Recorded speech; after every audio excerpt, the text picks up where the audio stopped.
অবস্থা আমি বলবো না, কারণ অনেকক্ষণ বসে আছে, একটু দাঁড়ায়, সমস্যা নেই।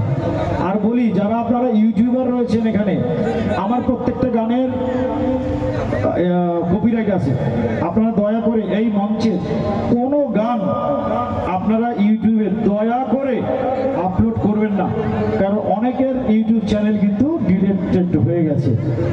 আমরা স্ট্রাইক দিয়েছি, এছাড়া মামলাও দিয়েছি, অনেকগুলো মামলাও চলছে। তো সব কিছু মিলিয়ে আপনাদের কাছে অনুরোধ করে যাই, আমার কোনো গান আপনারা ইউটিউবে ছাড়বেন না, এটা আপনাদের কাছে আমার একটা অনুরোধ। না হলে হয়তো পরবর্তী সময় আপনারা বলবেন যে দাদা আপনি একটু আগে যদি বলতেন, বা আমাদের চ্যানেলটা একটু ফিরিয়ে দেন দাদা, এরকম অনেক রিকোয়েস্ট আসে। কিন্তু আমার চ্যানেলটা বেসিক্যালি ইউরোপ থেকে পরিচালিত হয়, সেজন্য আমার কিছু করার থাকে না। প্লিজ আমার কোনো গান আপনারা ইউটিউবে দেবেন না। আমি এখন ইসলামিক গানটা করি, তারপর মায়েদের নিয়ে গান করব, তারপর ইত্যাদির যে বিখ্যাত গানগুলো আছে সেগুলো গাইবো, আমি চেষ্টা করব। কিন্তু আবার বলছি, অনেক রাত হয়ে গেছে, আমি তো